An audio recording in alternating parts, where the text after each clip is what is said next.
Benefits of training martial arts. Boxing, karate, kung fu എന്നൊക്കെ കേൾക്കുമ്പോ എന്തിനാണ് അച്ഛമ്മ കാശ് എടുത്ത് മേടിക്കാൻ പോണേ ഒന്ന് കേൾക്കാറുണ്ട.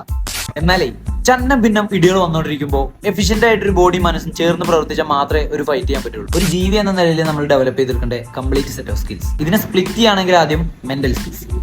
അതിൽ ഫസ്റ്റ് വൺ കോൺസെൻട്രേഷൻ. ഏത് നിമിഷം വേണമെങ്കിലും ഇടി വരാം. കോൺസെൻട്രേഷൻ ഒന്നും അറിയാം അപ്പടി കിട്ടും. Skill number 2 critical thinking.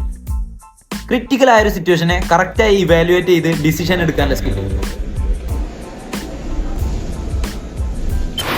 Skill number 3 creative thinking.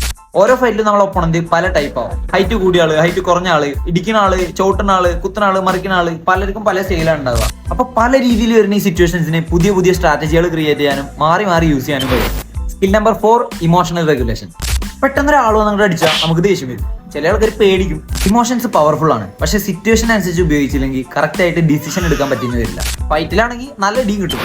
ഫൈറ്റിനേക്കാൾ കൂടുതൽ ഫാസ്റ്റ് ഡിസിഷൻ മേക്കിംഗ് സ്കിൽ ആവശ്യമുള്ള വേറെ ഏതെങ്കിലും സ്പോർട്സ് നിങ്ങൾക്ക് അറിയെങ്കിൽ അത് ആളുകൾ കമന്റ് ചെയ്യാം. ഇനി മാർഷൽ ആർട്സിന്റെ ഫിസിക്കൽ ബെനിഫിറ്റ്സ്, അത് പാർട്ട് 2 ൽ.